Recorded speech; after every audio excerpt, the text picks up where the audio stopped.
commemorate today, this year, International Women's Day, is a time to review the barriers faced by young women in Sub-Saharan Africa from occupying a leadership position, review and highlight the importance of women being given the opportunity to lead, celebrate women's achievements, raise awareness against bias, take action for equality, and call for action. I hope everyone can see my screen. Yes. Okay, so this is the agenda for today, for today's summit.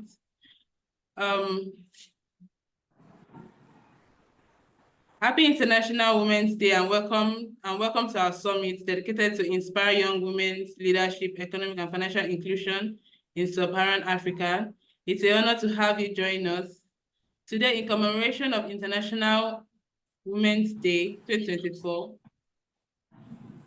with the theme Inspire Inclusion, we have come together with a shared purpose to explore innovative strategies and collaborative efforts to break barriers and create pathways for young women's leadership and financial inclusion in Sub-Saharan Africa. As we embark on this journey, it is essential to reflect on the current landscape.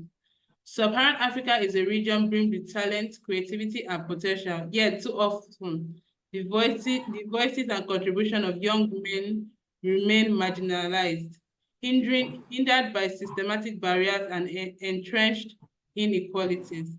Social cultural norms limit access to education and resources. This reality does not only deprive individuals of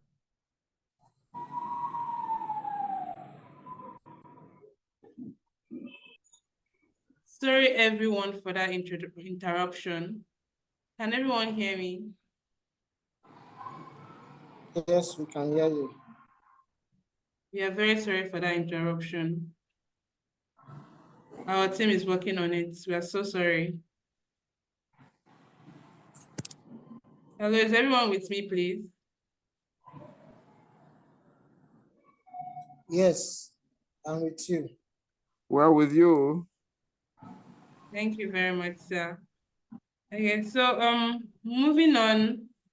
Over the course of our discussion, we will delve into the root causes of gender disparities, showcase successful initiatives and best practices, and identify opportunities for partnership and collaborative efforts. Okay, so everybody,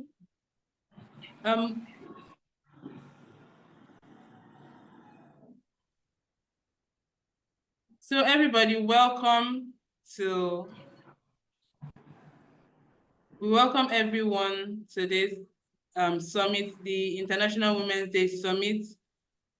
We welcome you, Dr. Chris. Dr. Chris, are you still with us?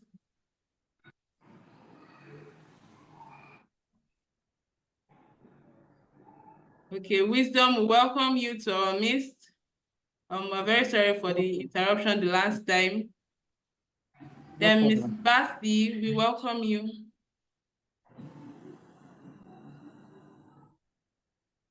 Thank you very much. Wisdom, are you still with us? Yes, I'm still here. Can you hear me? Yes, we can hear you. Thank you very much for honoring our invitation. Ms. Basti, thank you so much for honoring our invitation as well. And we're very sorry for that interruption earlier. So African Girls Empowerment Network is collaborating with Movement for Women Alliance to hold this summit today. And the theme for this year's summit all over the world is Inspire Inclusion. So African Girls Empowerment Network is a registered young feminine frontline civil society organization which is dedicated to reducing gender inequality in Nigeria by empowering and advancing the human rights of young women and girls. We also advance gender equality in girls' education, promote young women's sexual and reproductive health rights, and also women's role in leadership and economic inclusion.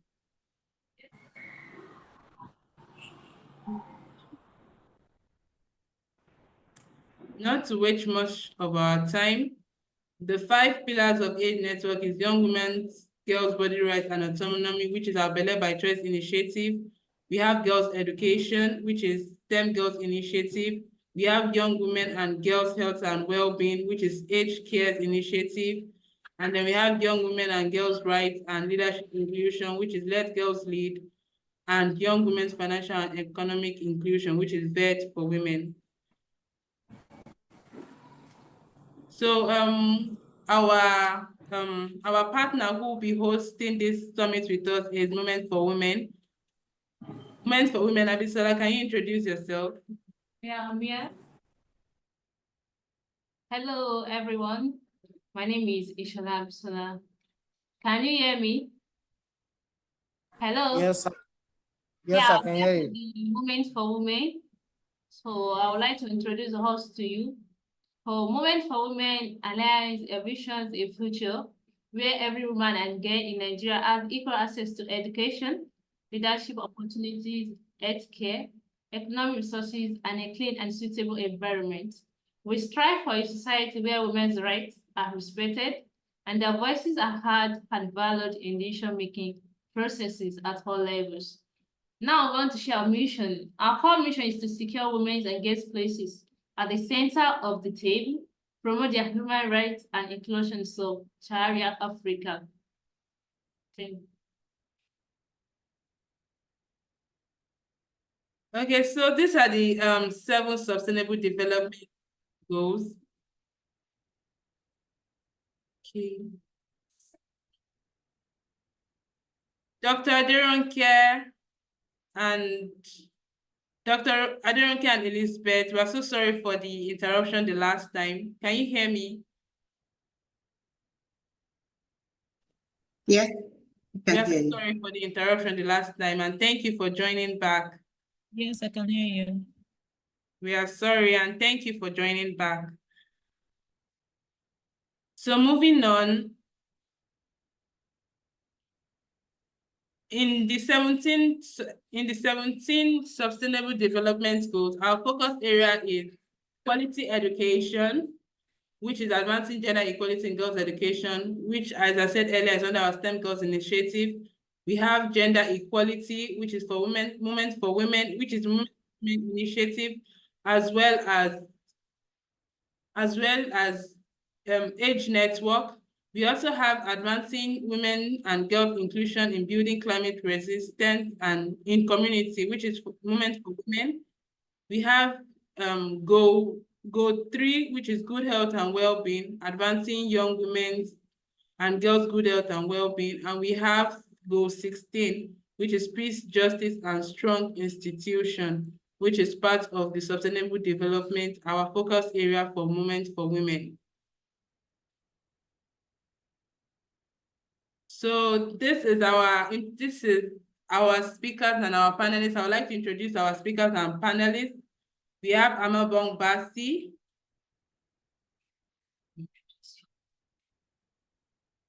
Okay, so before we move on to introducing our speakers and panelists, my name is Aderonke. I'm the Community Engagement Officer for Age Network, and here with me is... I'm Abisola Ishola from here for the Moment for Women Alliance. Okay. And From Campbell.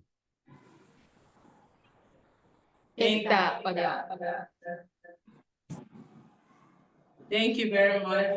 Moving on to our speakers and panelists for today, we have Amabong Basi. Can you say hi? Mrs. Hello, Amabong, everybody. can you say hi? Hello, everybody.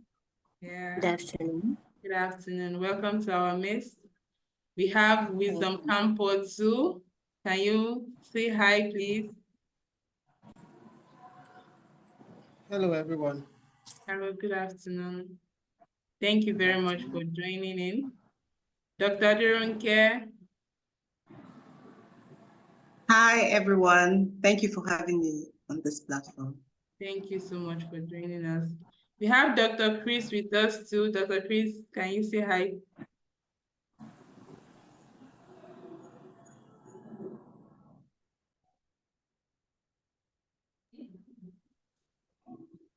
Ms. Amabong Obawasi, the pharmacist from Akwa Ibom State, with a passion for making a difference. She is experienced in mental health and public health initiatives.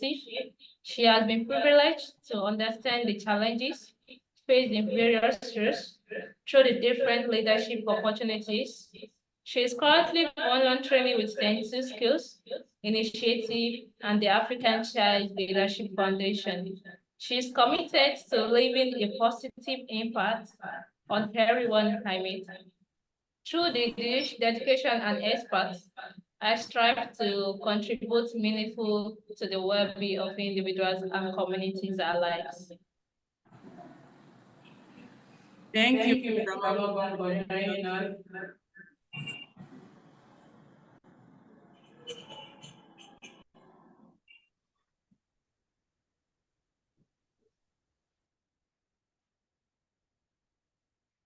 The second, meet our Dr. Chris Algo, who is one of our speakers here.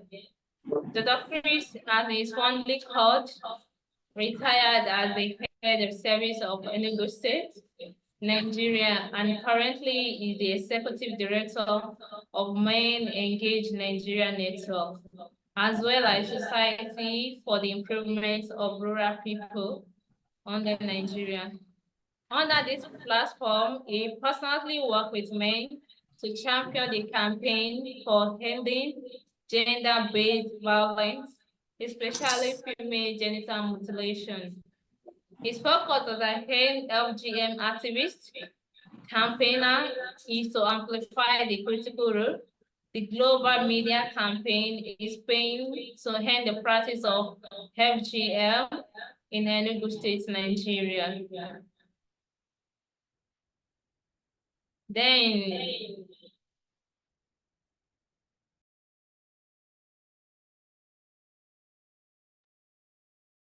Sorry, welcome, Dr. Chris, to our midst. Once again, we'd like to welcome you to our midst.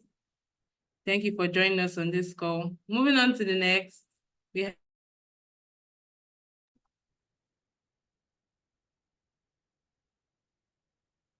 have Wisdom Campbell, Mr. Wisdom Campbell from Delta State, Nigeria. Graduated from Delta State Polytechnic, Otefe, Ogara, where he obtained his IHL National Diploma in Science Laboratory Technology and specialized in biochemistry. He is currently teaching in an elementary school where he gets to watch the developmental stage of young minds. Fortunately, his class is made of guests only, educating and empowering young women who should shape our society to a greater height, so to bridge the many gaps.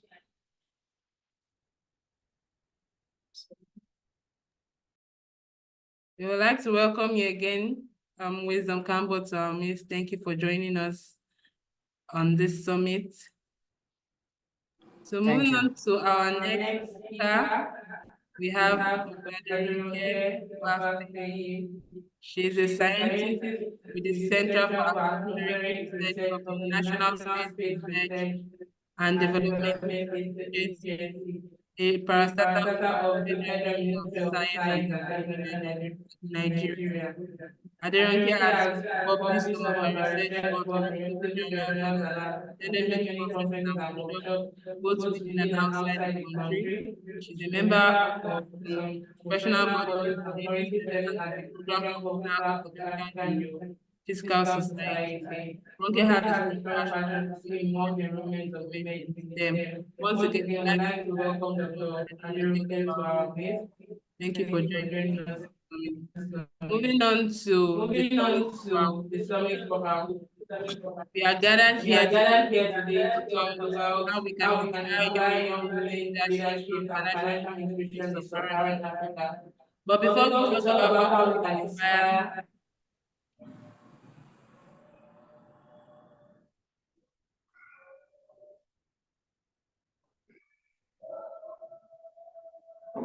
before we can talk about how we can inspire young women's leadership and financial inclusion, in Sub-Saharan Africa, we first of all need to discuss what is affecting these women, what are the barriers affecting these women in actually pursuing leadership in Nigeria, in Sub-Saharan Africa, and why are they not financially inclusive? So what is leadership? Leadership is the ability of an individual or a group of people to influence and guide followers or member of a nation, organization, society, or team towards a common goal. We need to first of all address gender disparities in leadership and economic participation. In 2022, a research carried out shows that over 52 million of women out of 87 million people are living in extreme poverty. That's more than half of the population of people living in poverty. And this alarming statistic is attributed to social cultural norms. We live in a society where they've set rules for women and girls. And these rules they set for women and girls have led to the underrepresentation of women in leadership roles. It has actually limited women's access to financial service.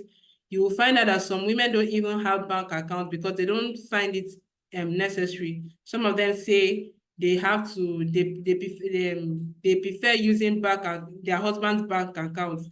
That's to show how women are actually limited to financial services. Women are also limited to education and empowerment opportunities. In some parts of Sub-Saharan Africa, we'll see that some girls, when they reach a particular age, they get them married, of which is child marriage, because of poverty. They don't feel women should be educated to the same level men are educated.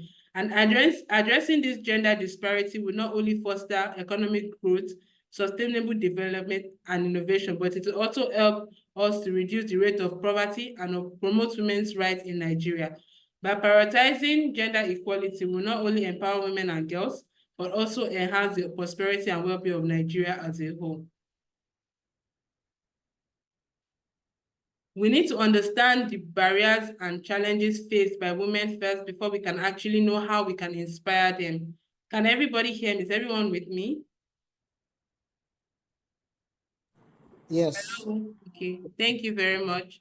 So one of the biggest challenges women are facing in Sub-Saharan Africa is gender inequality. Yes, we live in a society whereby women and men are not viewed the same way. They don't have equal rights. And despite the fact, the efforts of NGO, women-led organizations, private sectors, and feminist movements to address these issues, many still hold the belief that women do not deserve equal opportunities in the areas of education, financial services, career advancement, and leadership role compared to men. This outdated yet common perspective actually perpetuates inequality and a range of disparity based on gender at both national and international level. Moving on to the barriers barriers that women face in the society, which lead to their underrepresentation in leadership and financial and economic growth. One of them is social cultural norms and stereotypes. So social cultural norms, which are the more like rules and laws of the society, and then culture, ethnic groups we find ourselves. These factors are major obstacles to women's advancement, as customs, culture, tradition, and religion have continued to relegate women in Africa, particularly in Nigeria, to an inferior position of virtually no status, thereby limiting their rights to equality and freedom from discrimination.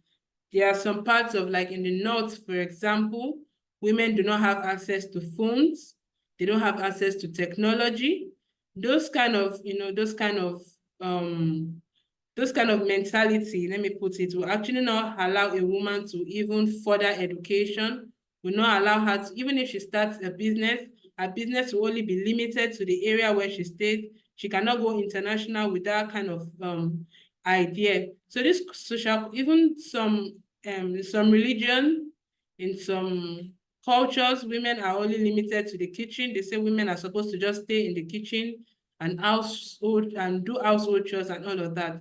Those kind of beliefs actually limit girls from going to school, enhancing their education. So that's why we are actually here today to address this kind of issues.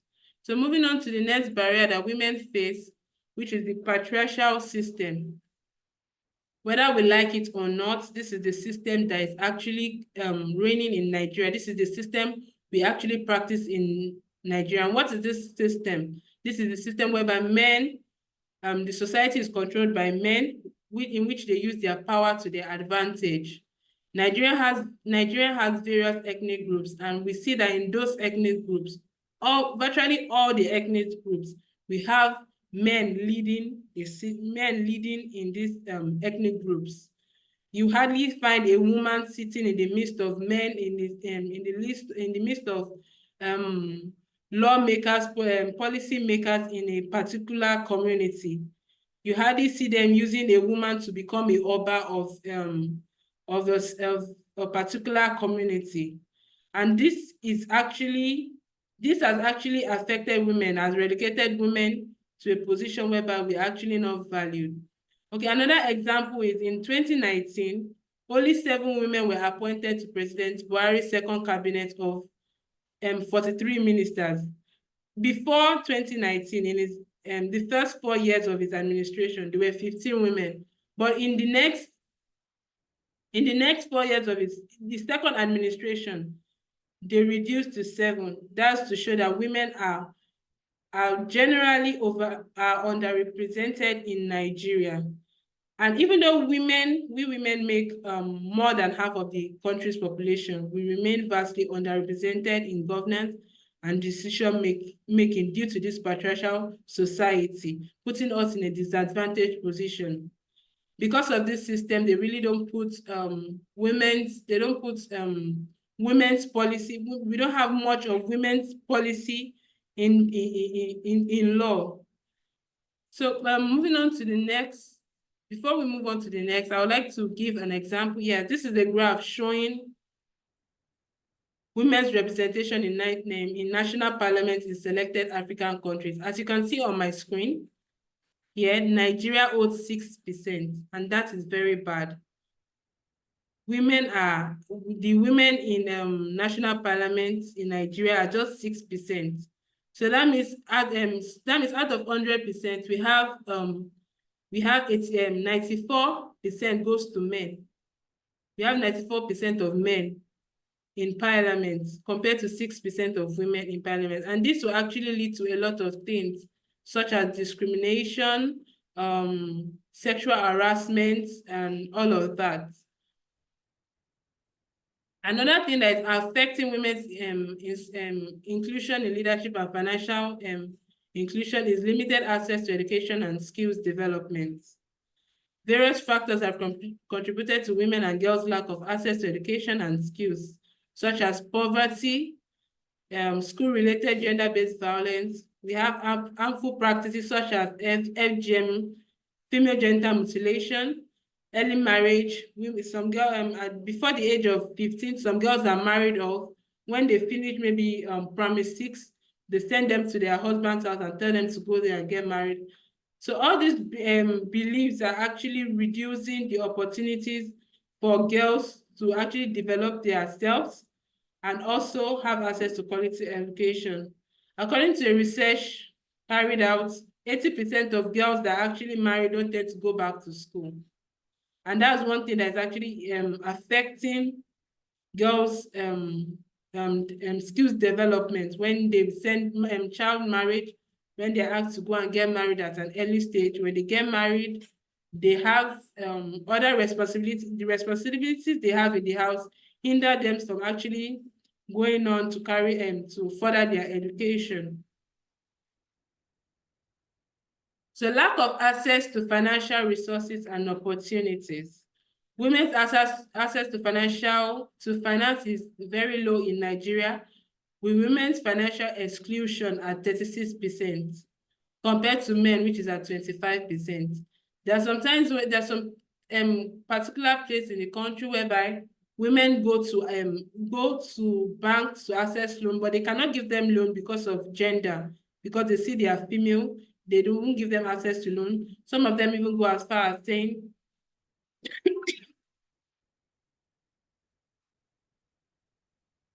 Okay, we are so sorry about that. I think because of our time, we'll just move straight to presentation from our speakers.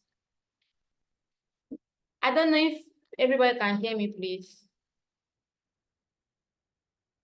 Yeah, we can hear you. Yes, I hear you. Please, we are so sorry about that. So we are moving straight to our first speaker. I don't know if Mrs. Bassey is still here. Yes, Mrs. Bassey, are you here? yes, I'm here. Can you hear me? Yes, I can hear you. Okay, you should be talking on causes and impact of gender inequality on women's participation in leadership role and economic growth. Okay, ma'am, the floor is yours, ma'am. Alright. Okay.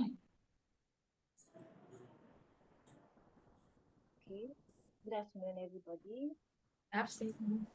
and happy International Women's Day to all the ladies in the house. Sorry, ma'am, your So, voice is basically, very low. okay. Aderonke.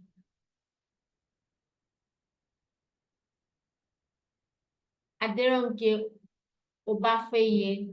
I'm sorry if I've pronounced your name wrongly. I'm very sorry. No, And it's she'll fine. be It's fine. speaking on strategies for inspiring women's inclusion. It's nice to have you, ma'am. Okay, thank you so much.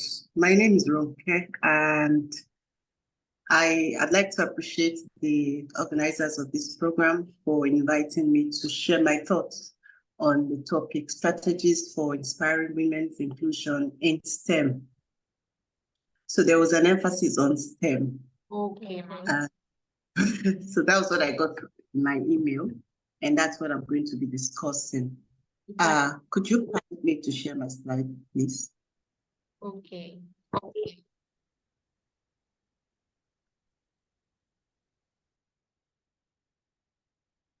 Okay, so can you all see my slide, please?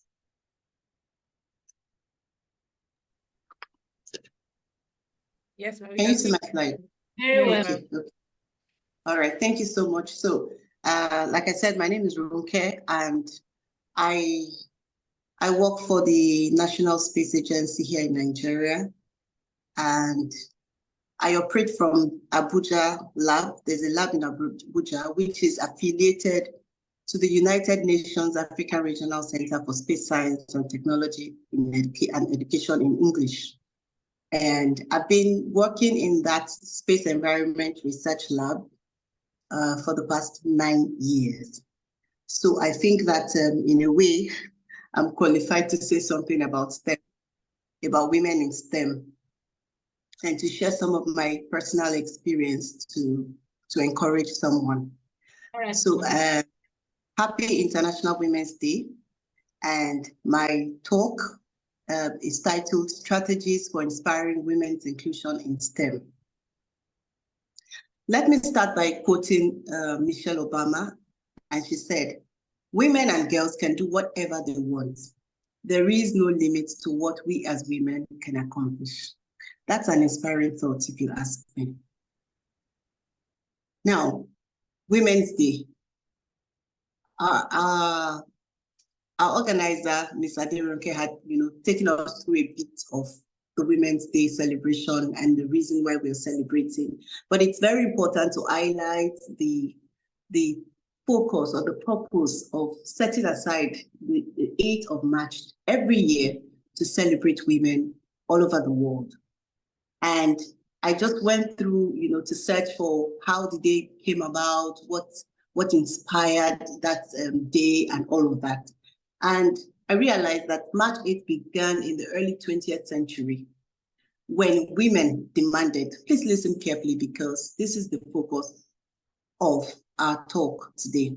When women demanded, I'm still going to come to that towards the end of my talk. When women demanded better working conditions, suffrage, and gender equality. and on. We get stories of how the US celebrated National Day, and then a scientist, Clara Zetkin, a German Marxist theorist and activist, proposed that this day should be marked as an international day that should be marked annually. And that's where we are today. Some of the questions we like to ask ourselves is, has there been any significant progress that has been recorded since the beginning of this movement? These are some of the questions that we'll be asking ourselves in this talk. Now, why is the day very important? Why do we need Women's Day? Like Aderonke had highlighted in her talk, to recognize and celebrate women and girls, the achievements of women and girls, while advocating for a more sustainable approach to promoting inclusion and diversity. Any country, as it stands today, that does not put the subject of inclusion and diversity in the forefront of their quest for a better nation is actually missing out. 2, the future. I always like to say that the future is female, because until you recognize the potential that lies in a woman, you really cannot explore the benefits. You really cannot draw the benefits from such, section or such humanity. And 3, think globally and act locally. One of the reasons why we're celebrating this day and why it is so important is the fact that we can be global influence from anywhere we find ourselves. Either you're in Liberia, either you are in Kenya, or you are in the thickest of Sambisa forest, or you are in San Francisco in the United States. You can actually be a global citizen. How?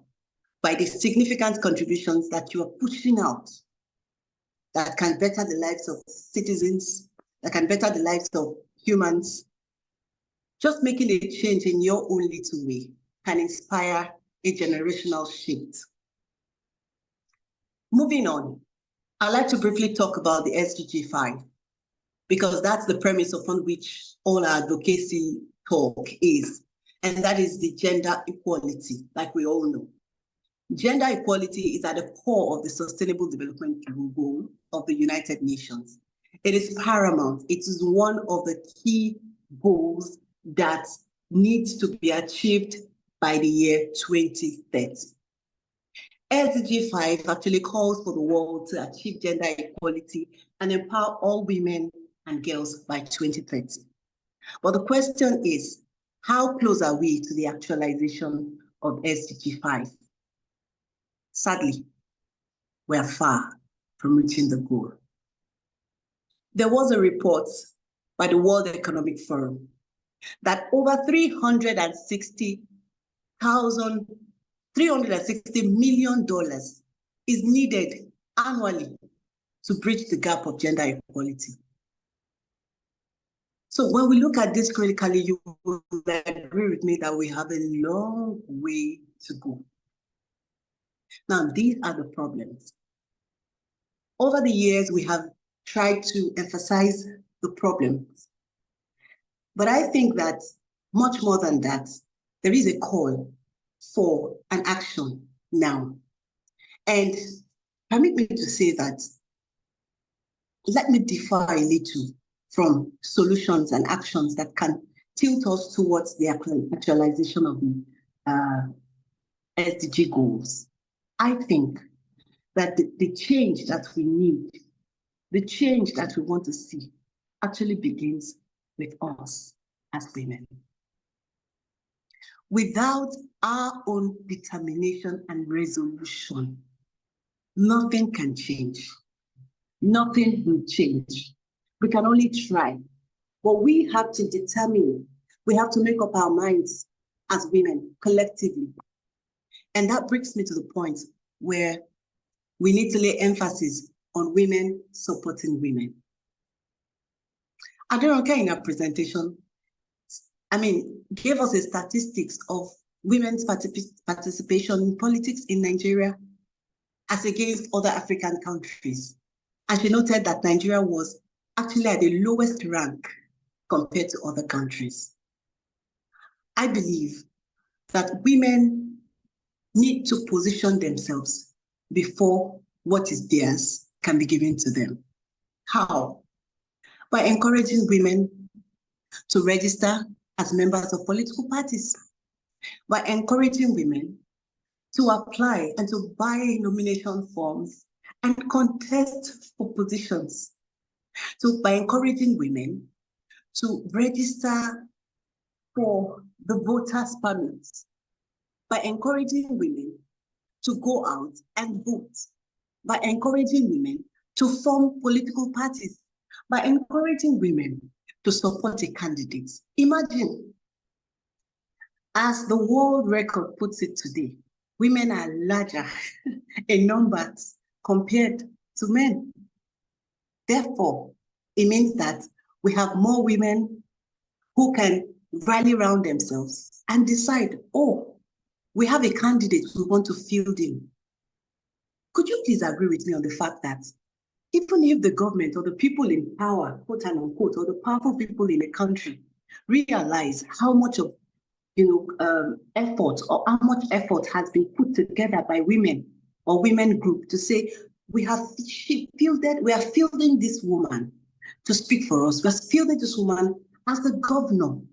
For many years now, we've not recorded constitutionally elected female governor in Nigeria. Please correct me if I'm wrong. But these are the actions that we as women need to take.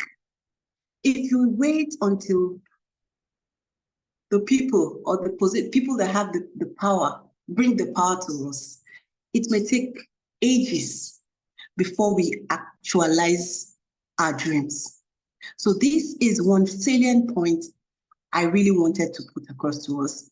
And it's a food for thought for us as women and as we celebrate the International Women's Day. UN women proposed a joint action. 1, to invest in women, to implement gender-responsive financing, shifting to a green and caring economy, and supporting feminist change makers. These are vital and very workable tools or action plans, and it's been in progress for many years to come, or for many years. But how inclusive has this policy been, or this goal been? So these are areas that we need to revisit and make, appraisal of the performances of some of these goals, of some of this action, and to put side by side the policies that have been pushed forward and the effects of these policies, and to look at what has changed in the last 5 years, what has changed in the last 10 years, what needs to be reviewed, what policies need to be reviewed to reflect the present challenges or the present situation that we are currently facing. That is very important. Now, going to the core of the topic, what is inclusion? I searched and I found this very amazing topic that summarizes it all. It said, the practice of policy of providing equal access to opportunities and resources for people who might otherwise be excluded or marginalized. This is the message that we're putting out. We want to be included. We want to be included. We want inclusivity. We want that. That's all we ask for. And I like the way the MD of NICOMSAT, I was in a forum like this yesterday, I was asked to speak, and the MD of NICOMSAT was, in attendance. She actually gave the keynote address. And in her address, I love the way she framed the inclusion topic that we're talking about. And she said, it's like you have been invited to a party and you honored the invitation. She said the inclusion part of it is the fact that while you are at the party, they invite you for a dance or to a dance. So because it's possible for you to be invited to a party and then to just give you a seat maybe far away from where the real thing is happening. and you just sit down and you fold your arms. But she said, inclusion is to be invited to a dance. So I just don't want to be involved. I just don't want to mark attendance. I just don't want my name to be added to the list of policymakers. I want my voice to be heard. That's very crucial. I want to be part of the policy-making, decision. I want to be part of the leadership role of the leadership in that particular organization. That is inclusion, and that is very important. One very important thing or action that we need to stress wherever that works for any organization or any point of call is the fact that our voices need to be heard. And in achieving that, we also should talk to ourselves as women and say, you must not be scared to express yourself. You must be bold to express yourself. It was a woman, an American woman, who said one day, she said, if they do not offer you a seat on the table, bring one along with you. And the reason these men would listen to us is the fact that we are bringing something to the table. And that takes me to my next question. What are you bringing to the table? Nobody will see power and hand over power to you. You've got to be prepared. You've got to be equipped. You've got to be skilled. You've got to understand emotional stability. You've got to understand psychology. You've got to understand how to think as a man.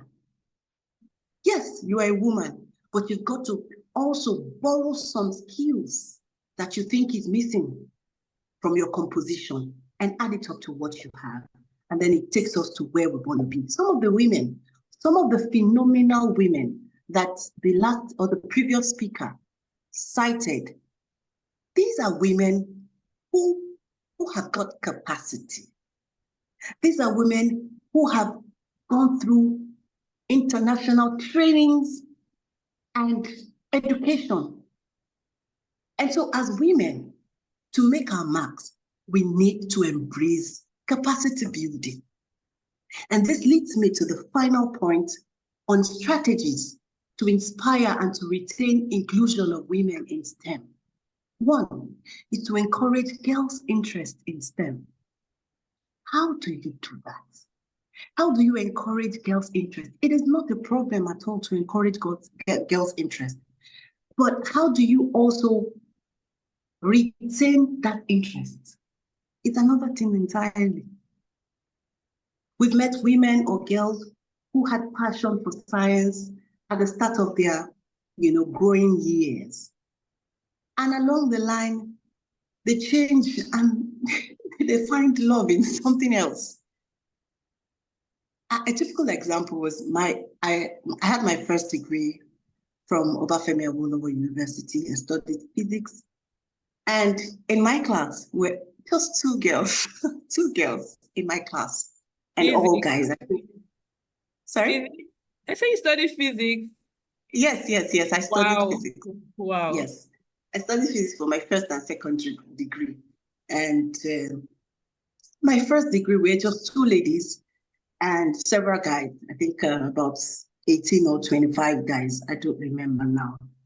And when we're in school, we'd share our goals. Oh, this is what I want to do. This is what I want to do.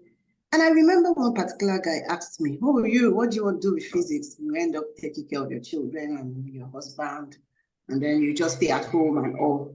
And I said, no, this is what I want to do. This is the guy just waved my, talk off. But that's not where I'm going. Where I'm going is this. Many years after, when I reconnected with my friend, the other lady, and I asked her, oh, how now? How's everything? What's up with you and all that? And she said, me, I have shifted. I'm now doing ICANN and I work with an accounting firm. I was like, what? Physics to ICANN to accounting. A lot of science students actually switch to accounting, management, accounting. I'm telling you. So we have this problem, and it's a problem that has eaten deep. And until we begin to address it, we might not get to the root of it. So one of the ways I think we can inspire or retain girls in STEM is projecting to them the opportunities that lie in STEM. That for me is one fundamental method that can be used. What is it for me? A lot of people don't want to believe something is good until you let them see how good this thing is for them. And so when I go on STEM outreaches to secondary schools, to primary schools, I come raw and I tell them, one of the things I tell them is, if you are in STEM subjects, or if you're offering STEM subjects and you pull through and you continue into the university and all that, look, you will travel around the world free of charge. That sounds, it sounds, is this real? But it's true. So these are some of the incentives that we sell out to these girls because it's real. How do you explain a young lady who has traveled to close to 40 countries all because of STEM? And these are amazing things that you can also, cash in on and say, well, this is it. And then it helps to build your intellectual capacity. That's two. Number three, it increases or it enlarges your scope. So you begin to understand, and then you even become an international scientist because you have opportunities of mixing and having interactions with your fellow scientists across the globe. And as a woman, it has multiple effects. It has effects even on your children that you're raising or the potential children that you will yet have. And from there, you can also try to nurture that interest in the children that you have influence over.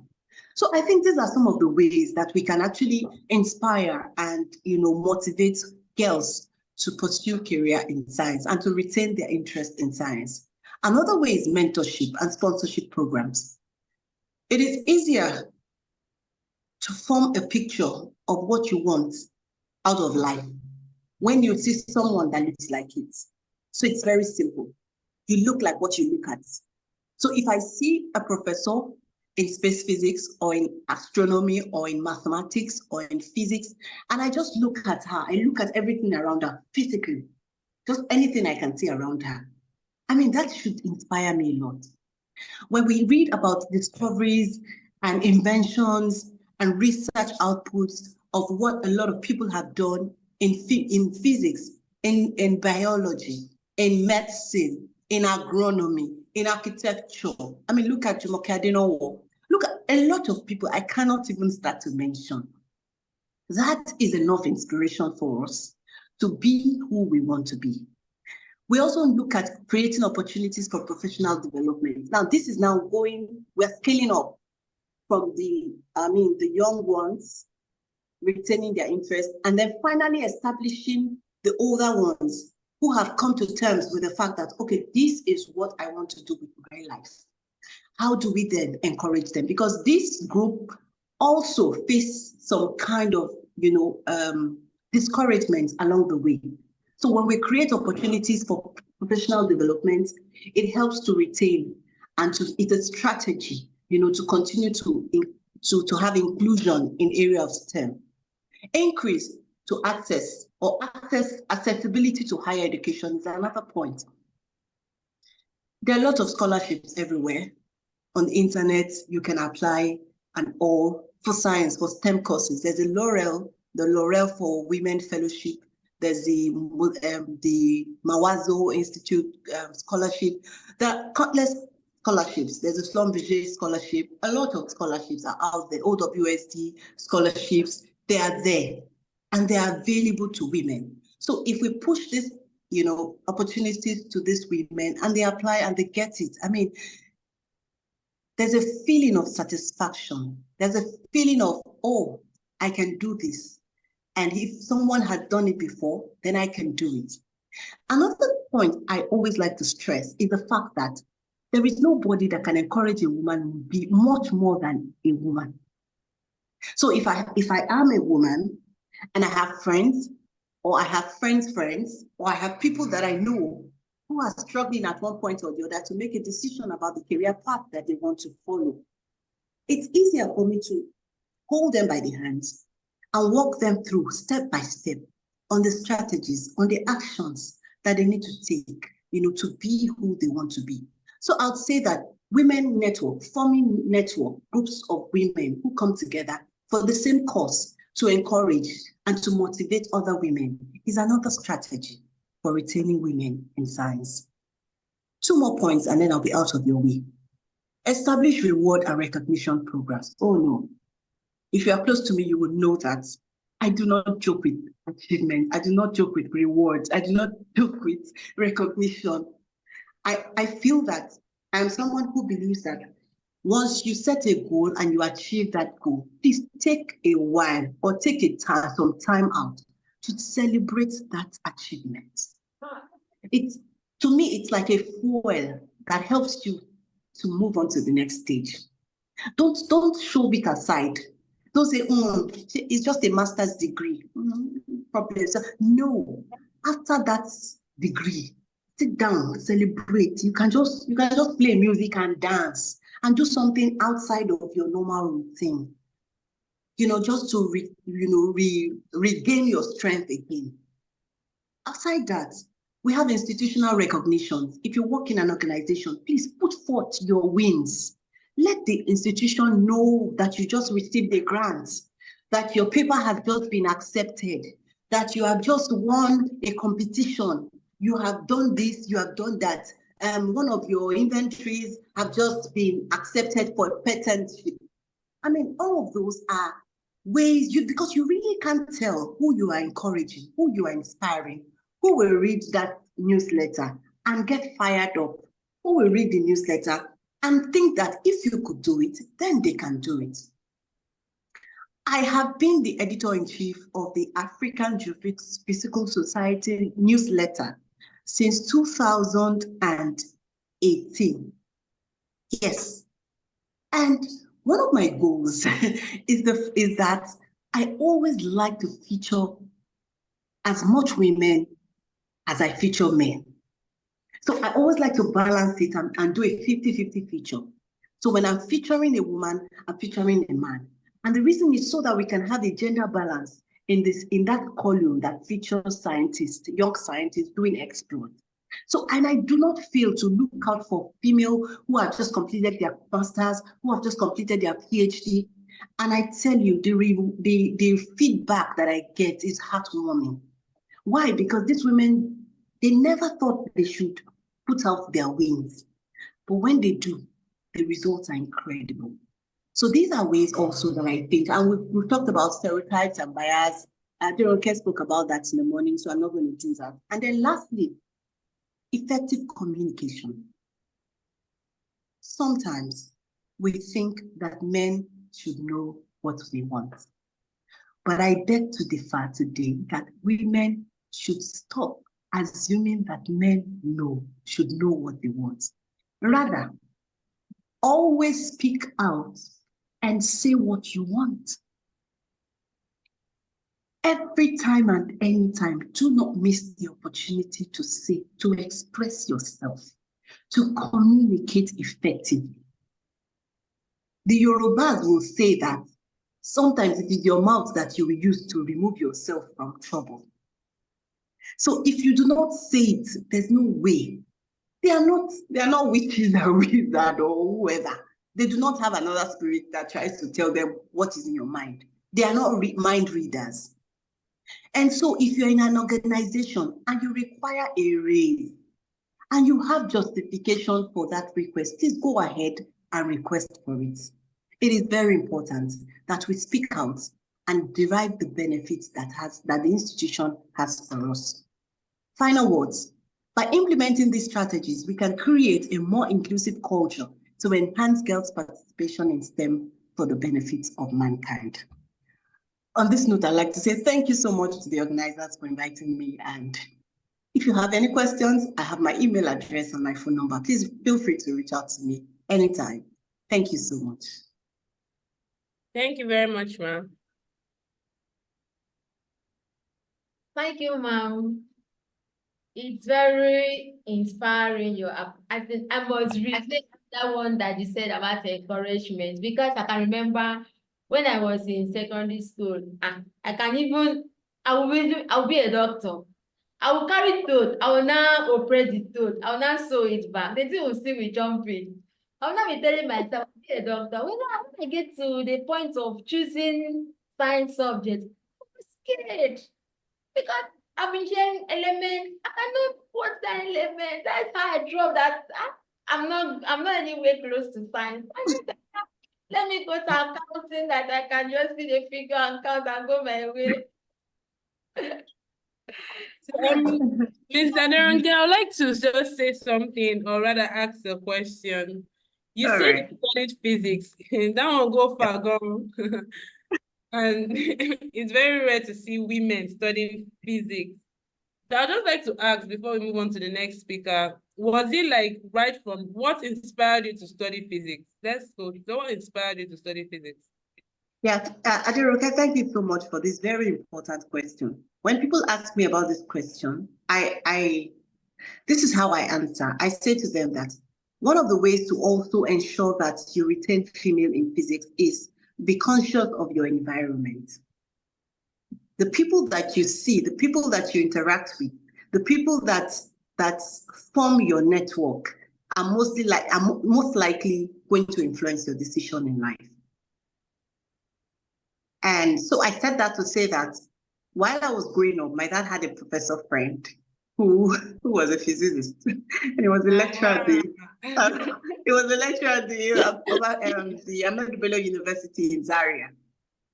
That was the beginning of my interest in physics. I told my dad, I said, oh, I want to become a physicist. I want to have a PhD in physics. And then my dad also had this library of books. And in that library were books by Carl Sagan. And each time I pick those books, I read about cosmos, I read about astronomy, I read about the stars, I read about all the planets, and that ignited my interest. And it was at that point I made up my mind, this is what I want to do. And here we are. That's very, very nice and very inspiring. Thank you very much, Ma, for sharing.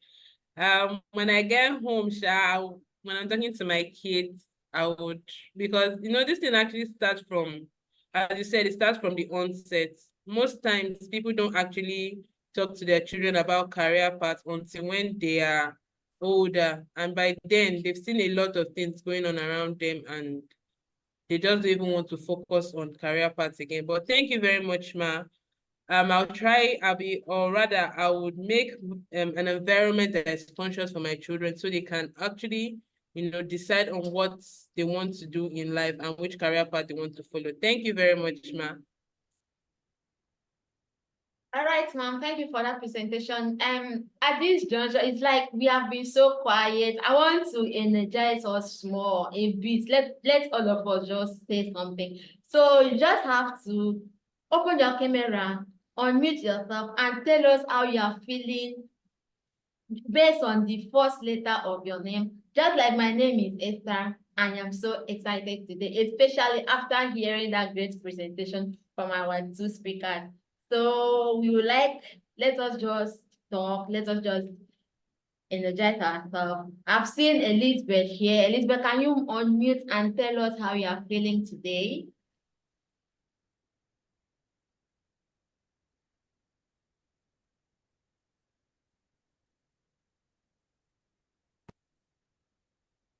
Okay, it's like Elizabeth is not around. Anybody that is around, can you just unmute and say something? How do you feel today? Where I am today is very sunny, very sunny.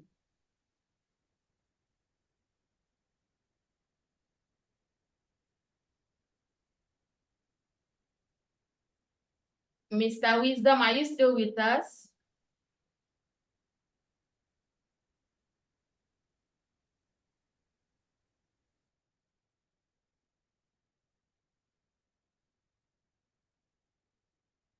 Oh, does it mean that all this while we've been speaking to ourselves? Please, if you are here, kindly unmute. Okay, I am home. I'm sorry about that. Okay. Yes. Did you hear what I said, please? You said what? I said we want to energize ourselves based, you are telling me how you are feeling based on I what's your name. From what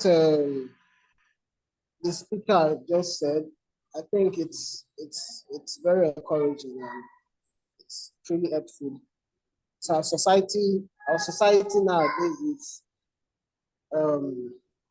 I find out that women are not, no reason why things are left the way they are is because women are not supporting women. It's not like, okay, the man is first. We are still living in our traditional way of life. Okay, man is first. The man is the head of the family, so men should go first. But they forget that they are neglecting themselves and like someone said, if you want something huge to be done, you have to work as a team. And in society today, women are being sidelined and they don't have the motivation of doing what they need to do. And that's just it. Thank you. All right, thank you. I don't know if any other person have something to say.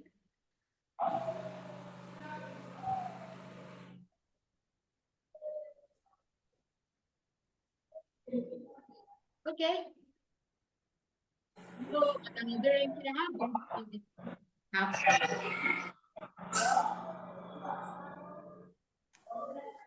Hello.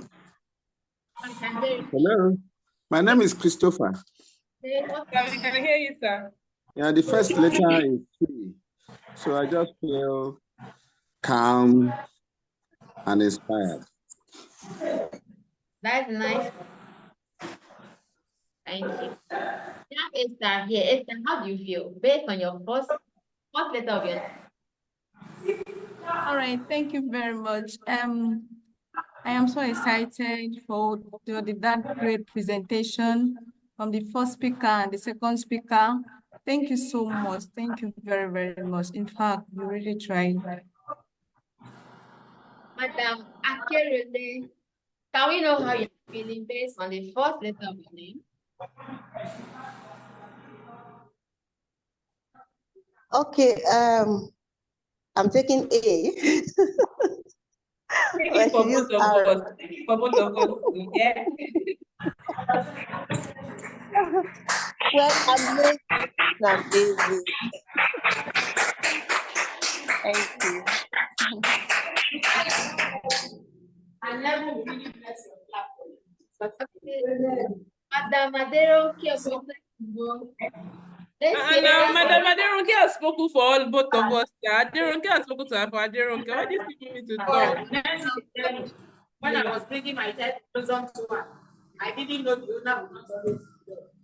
So is that the point you want to do? No, I am not yet. Okay, having heard how we have felt this afternoon, next speaker. So please, let's try as much as our next speaker will be Dr. Chris Ugo. Please, Mr. Wisdom, please, can you unmute your mic? Mute your mic, rather.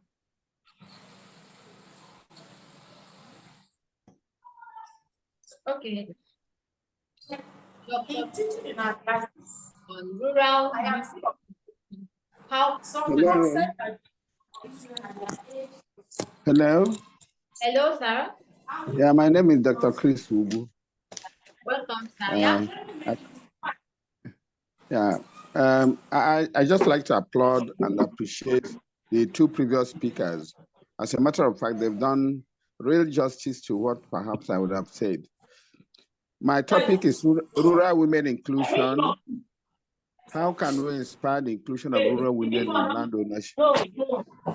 There's a background noise, I think. I just want to restate the topic, rural women inclusion. How can we inspire the inclusion of rural women in land ownership and food security. Please, let's start.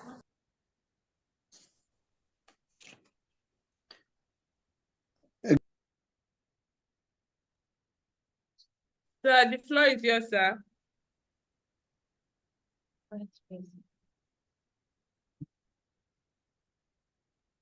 How can we inspire the inclusion of rural women in land ownership and food security? Sorry to interrupt, sir. Before you continue, please can we request you open your camera, please? Okay. Thank you very much, sir.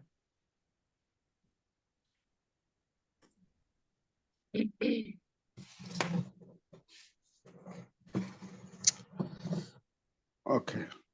My name is again Chris Ugu, and my topic is rural women inclusion. How can we inspire the inclusion of rural women in land ownership and food security? My colleagues have spoken very proficiently on the issue of the drivers of all this lack of inclusion of women, both in leadership and STEM programs. I want to join them to say that the issue of patriarchy and cultural norms have been the bane of why women are not included in issues around land ownership and food security. From the part of the world where I come from, women don't own land. The meaning again is that they are being discriminated against, sidelined in the main production process of agriculture and related activities. They will tell you, oh, the land is just for the males, the boss in the family. And even most people, when they are even doing their will, you discover that they don't will out anything that has to do with land to the girl child. But we thank God for the changes based on the advocacy activities of civil society organizations around these issues that border on discrimination and marginalization. Because you ask me, what is wrong with a girl child owning part of his father's piece of land? And the implication is that there's a nexus between food security and ownership of land. Because if you don't have land, I mean, where are you going to cultivate your own crops? And research has proven that rural women are key agents of development. They play a catalytic role towards achievement of transformational economics, environmental, agricultural, and food security programs required for sustainable development. We have 7 SDGs. And you discover that if you are hungry, none of these SDG goals will work. Women in Nigeria play a key role in food production, and they form a large proportion of the agricultural workforce in Nigeria and globally. That is the truth. Given equal resources, and when I will talk about equal resources, I'm talking about access to land, access to farm inputs, training on agricultural value chain, rural women have contributed much more in agricultural production, food security, dietary improvement, and sustainable livelihood and quality of health status. As a matter of fact, Food and Agriculture Organization, FAO, estimates that if women farmers, and we have 43% of agricultural labor force in Africa, including Nigeria, as women, had the same access as men, agricultural output will rise by an estimated average of up to 4%. This could reduce the number of undernourished people in Nigeria by as much as 17%, translating up to 100 million fewer hungry people. If women are given opportunity, given the same access to land, access to money, access to finance, access to training, you are going to see that more than 100 million people will be reduced from the hungry people profile that we have in Nigeria today. So according to new estimates, about 102 million Nigerians did not consume enough food on a regular basis to cover their minimum dietary energy requirement. They did not consume enough food on a regular basis to cover their minimum dietary energy requirements over a period of the period covered by 2010 to 2012. The statistics may have been very staggering by now. So when we look at all this, what are the challenges? What are the gender-specific obstacles faced by women who want to go into agriculture? Number one is lack of access to land. And I've just mentioned the issue of patriarchy and cultural norms. That this part of the world where I come from, women are not given land. They are not allowed to possess land. Then you talk about the issue of finance. When one of my colleagues was talked about that women find it difficult even to go to the bank and they get loan. Because if you want to engage in real mechanized agriculture that will take hectares of land, you're not just going to do it using your own energy alone. You need to get money to hire laborers, hire equipment that will be able to help you do all those. But these are lacking, these are very, very lacking with issues around women. Now you talk about the issue of market, the agricultural value chain. There is deficiency in agricultural value chain that affects women. Now, beyond just getting cassava in the farm, and we want to turn it into gari, for instance, how many women have the capacity, the equipment to be able to engage in this kind of thing? So you discover that all they do is that sell it in tubers like that to the middlemen who make the real gain out of it. And there's also the lack of training and education. You see, we need to, in capacity building, we talk about three things. Number one is knowledge. The second one is skills. And then the third one is the ability. So most women in the rural areas lack this knowledge about what the current state, the modern way of farming, agricultural farming, the modern seeds that are more viable, that have sustainability in its composition, that will withstand weather because of this climate change influences and all that. So there's a need. These are challenges women have. And of course, the household size. Oftentimes, to be able to feed, they think women's, not just women, but even their husbands think, oh, children are gifts from God. And so for them, you must keep producing children, even when the woman is dying. And so you discover all this kind of hegemonic influences on our women folk. These are obstacles that stops them from, really being themselves and actualizing. Abraham Maslow talked about the hierarchy of needs. And the apex of that hierarchy is what he called self-actualization. This self-actualization has to do with a fulfilled person. I always tell even my daughters and my in-laws, and I tell them, look, this your wife is first and foremost a human being that created to be able to eventually maximize the potential God has deposited inside of her before even being your wife. So that your wife, that she's your wife, does not say, oh, because there are some men who will say, you can't go to the farm, you can't do this, you can't do that thing.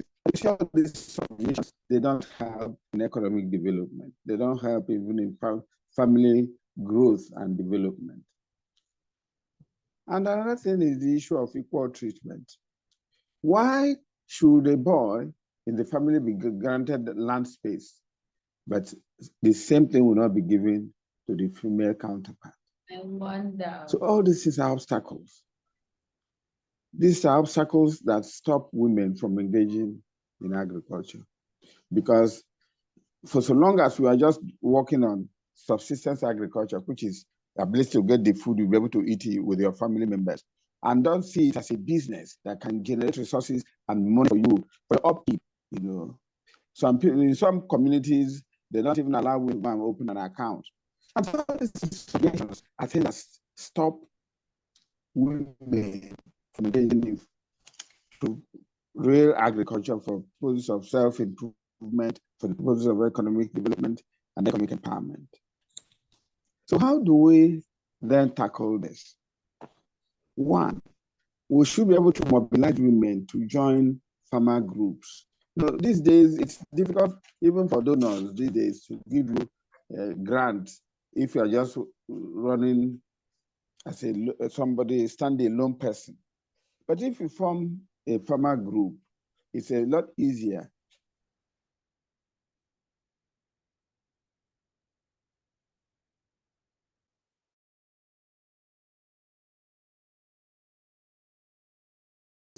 Have. And then even in the household level, you find that people, when they are poor and they don't have enough money, they say, "Oh, I can only spend money paying for the fees of my boys because these women are for other people. They will be married away." And so they see as, trade elements, not really as human beings. And these are the things. We have a long way to go. But I thank God for the age and other organizations that are in the forefront, particularly the issue of STEM. I'm very happy about that. My first daughter, as she was growing, I noticed this propensity. He likes to put on stethoscope. As a little kid, about 2-3 years, I was wondering, because I discovered she seems to have an interest in issues around medicine and science-related courses. Today, she's a medical doctor. So these are the kind of things we keep pushing. And like I said, I want to thank AGE for the pioneering work they are doing. We're always there for you and would always continue to be there for you. Thank you for my previous speakers. I'd like to end at this point and to say thank you very much for listening. Thank you so much, sir. Thank you very much, sir, for that inspiring contribution, sir. You're very, very right. Even like, I don't know about my side because I grew up in Lagos, but from my husband's side, my mother-in-law said that when a man dies, his property actually left to the son. And then if he does not have a son, they will transfer it to another relative. The child man, the child has to go to a man. Yeah, it's all part of the patriarchy we're talking about. It's a shame. But I thank God there was this judgment in the Navy also, where a man died. And because he didn't have a boy, the community wanted to take away all the properties the man had because the man had 3 daughters. But I thank God for the courage of those young girls. They went to court and eventually they obtained justice. And the property was eventually willed to the daughters. And I thank God for even the Bible. The Bible is very clear about this. Job was reputed to have 7 sons and 3 daughters. But in his distribution of his wealth, when God eventually restored all that he lost, the Bible recorded that he made sure that both the sons and the daughters all had something by way of, what he gave them. So we must always uphold this justice. We cannot continue to allow our children, especially our girl children, to be subjugated by culture and cultural considerations. There's nowhere anybody would make an argument and say, your daughters are no longer your daughters because they are girls. They are your children, and we must grant them equity and justice. Thank you very much. Thank you, sir, for that presentation. Yeah, it's really sweet. Women should really be taken into consideration when it comes to sharing of land, doing all these things, because women are even the main people going into farming, just like you mentioned. That means they have to be buying everything. If they want to go into farming, they have to buy the land and buy the crops they want to plant. So yes. We really, as in Nigeria as a whole, they really have to do something and change that culture for our good. That is it. And then, yes. Doctor, I would like to even comment something you said. You said encourage women to join farming group. That is so right. Like, that's just that's one major thing we need to do in Nigeria, because when you go to associations, you see people in a gathering, you see majority of men, especially in things that concerns farming. Even when a woman wants to go serve, they'll say no. They'll first of all ask, where is your husband? And those kind of things are actually like making women not to even go into agriculture. Even if they go into agriculture, it's more like because just to help, not like they are the owners of the land and all of that. So thank you very much, sir. Thank you very much. What we are doing here in Enugu is to encourage women farmer groups. It doesn't have to be the one where men will begin to dictate what happens in the final analysis. Wow. Thank you so much. Thank you very much. So you mentioned something about they have a group in Enugu. Is the group only in Enugu for now, or is also extended in other parts of Nigeria? Well, I'm just talking about the one I'm very familiar with. Thank you, sir. Just for now, but I guess there may be other places where they have farmer groups that are purely with women. Thank you very much, sir.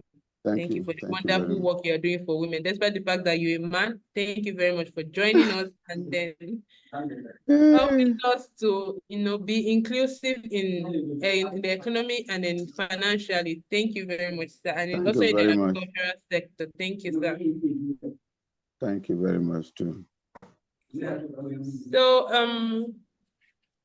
now we are going to go to the panelist section where we'll be asking our speakers and panelists questions. So before we move on to that, I would like to request everybody should open the camera. Let's take a group picture. Please, everyone, open camera. So I can't see your face very well. Okay.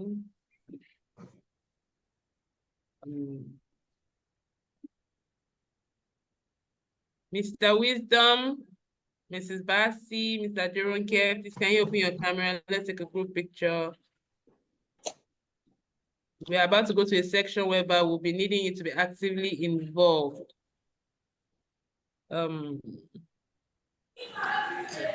Thank you very much. Okay. Elizabeth.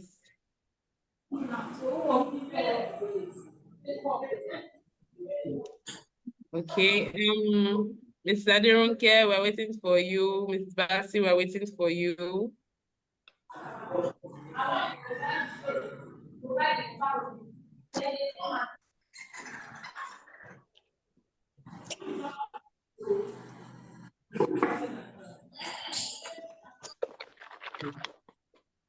So,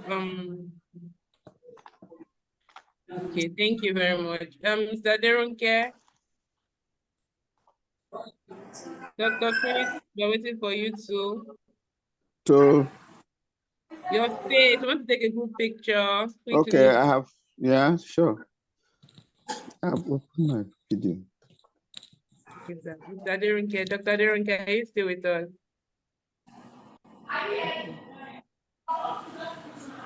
I'm not here. Okay, thank you. Thank you very much. Yeah, I've taken the picture. Thank you. So moving on to the next section, which is our panelist. Okay, which is our panelist section.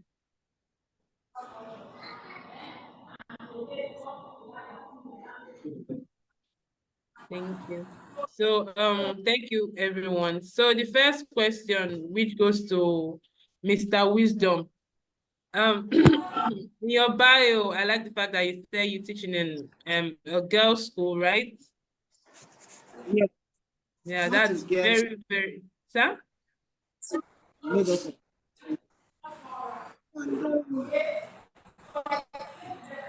So far, so good. There have been no girls admitted yet in my class. Okay, that's very nice. So the first question goes to you.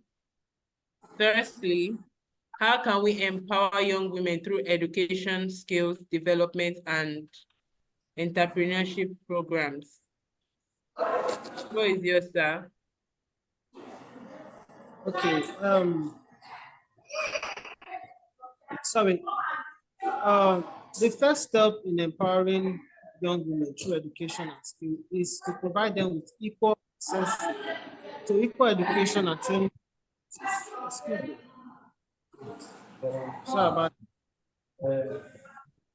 them equal access to the program. Can you hear me? Yeah, we can hear you through the background. The noise, I'm hearing some noises at the background.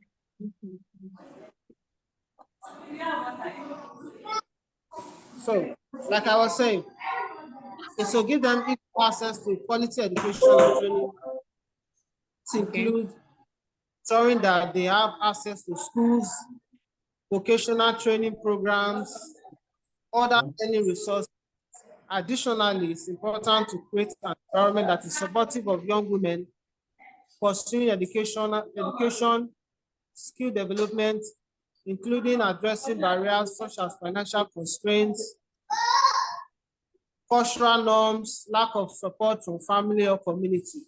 Another important aspect of empowering young women is to provide mentorship and guidance to help them set and achieve their educational career. Now, in Nigeria today, Nigeria has developed a traditional means whereby parents are not supportive towards the education of a female child, in the sense that they will someone will get married and go to her husband's house, she will not be able to support. So what's the need of me sending a female child to school? But it's wrong. We have to understand the fact that all hands must be on deck for this country called Nigeria to move forward. Now, if you look at the Nigerian sector today, we are only seeing men there because females are not encouraging themselves. For instance, if like the second speaker said, there are more females in this country, and everybody knows, even in the streets, before you see a male, you see like 20 females. And the only way we can really improve on this and see that there is a value for sending a female child to school is through awareness. Make parents understand that there's a value in sending a female child to school. And even in the I think the second speaker, the first speaker said something about the northern region, whereby females they don't have access to technological resources. That also hinders the aspect of female children going to school, because the parents are not educated, they don't know what education means. They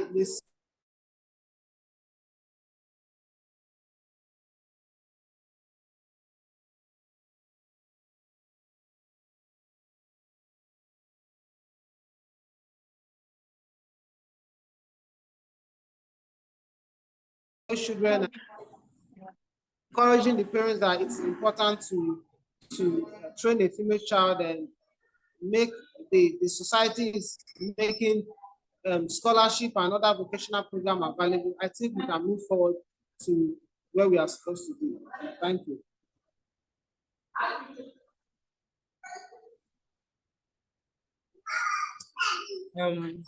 Can everyone hear me?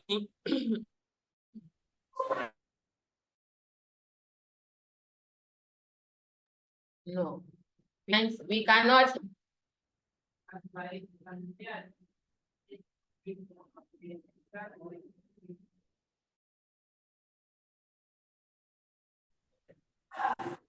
How? Okay, so maybe let me present.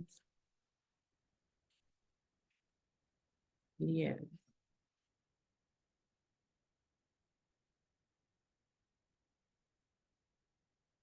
Okay, so now we are back. The next question is, how can we as key actors enhance women's financial inclusion, especially those in hard-to-reach displaced settings? Ms. Esther, can you enlighten us on that? All right.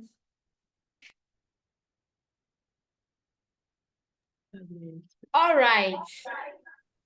You know, in some areas, especially the hard-to-reach communities, some women don't have access to financial equipment. Let's say some of them, they don't have bank account. They don't even know anything like bank accounts. So what we can be doing to enhance their inclusion is to, as in, awareness is number one. If they are not informed, you'll be deformed. So the best thing to do is to create awareness, is to let them be involved is to let them know the importance, because some will be like, if I keep my money in the house, it will be more safer. So what is the essence of taking the money to the bank? What is the essence of doing this particular thing when I can actually do it on my own? So if they are not educated, if they are not informed, that is when they will be misled. So I think that as the key actors, how can we enhance them, their inclusion? If a woman do not have something to do, she can never be financially included. So that is why we also have to empower them on what to do, so that you can be inclusive. I always make mention, I like telling myself that if a woman is not financially inclusive, she will be vulnerable to gender-based violence. So as the key actors, it is to get them involved, to equip them with the necessary skills. What do you think that if a woman does, that she will have her own finance that can, it's not everything that will just be asking a man. So I think that they need to be equipped with the skill. Even education is part of it. It's not that because you are in the hard-to-reach community, in a displaced area, you just be like, there is no need for my girl child to go to school. We have to encourage them, telling them that the key to their success is the education, so that they can take it so serious. Because no matter what you are doing, forget they saying that it is not money, it is not, you must not be educated before you are rich. It's a lie. Even if that money that you have, you need to count it. And a person who is not well educated and know how to count money cannot be involved, cannot be financially inclusive. So they have to be educated, they have to be encouraged to take their education seriously, and to also equip them with the necessary skills, like free training. Let them know if you have anything that will be equip them, you just let them know this particular thing. If you do this particular thing, you have your own finance. And again, it's also important to tell them how to manage their finance. Yes, it's not about having the money, it's about knowing the right thing to use your finance to do. You can have the money, you can be financially stable, but you are not financially included. How? Because you don't know how to manage it, you are not using it the right way. So it's important that they are educated. I still emphasize on the education and awareness. Thank you.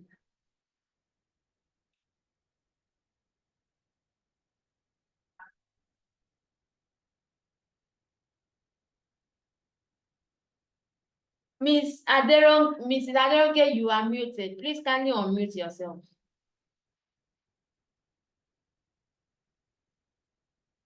Sorry, thank you very much, Ms. Esther, for that wonderful presentation. Yes, it is true.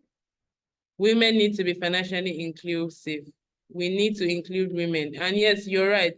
There are some people who have this money, but they don't know what to do with it. And when you don't know what to do with money, you find out that at the end of the day, you struggle, because when you're spending and there is no income, there's nothing coming in, it will finish. So thank you very much for that wonderful contribution. Does anybody have anything to say?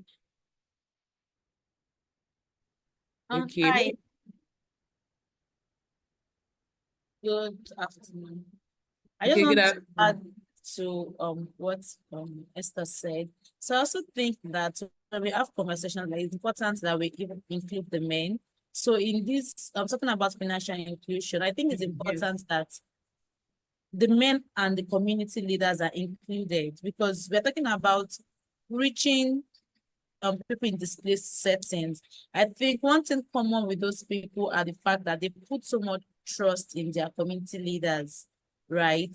So I think that when we look at talking about financial inclusion for women, we need to involve the men and community leaders, basically to foster a supportive environment for the women. When they are sober, having conversation about it, even they also know that, yes, they have support of people and it's easy for them to make decisions. So they're not making decision out of fear. You know, the way, when you look at those settings, they basically rely on the men in their household, in their community, right? Yeah. So when they'll feel taken back because they will think that, oh, what if these people do not support? But when they see that, okay, they have the support of the men, it will actually be very easy. So I think when we have this conversation, it's important that the men also understand the essence of this thing. So it becomes easy for women to be financially inclined. Thank you. Thank you very, very much. Thank you. Wow. Thank you for actually saying that, because we need men, you know, for us to actually, we're talking about financial inclusion, but it takes two to actually tango.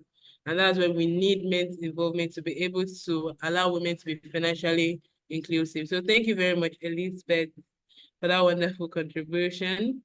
Moving on to the next question. To advance women's inclusion in addressing leadership, financial and economic growth, what more can be done by the government, civil organization, and development partners?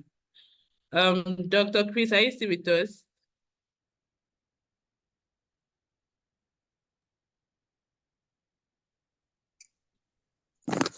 So Okay. financial inclusion Yes, and sir. provide an environment that does not hamper the ability of the women to be part of the governance process in our various states in Nigeria.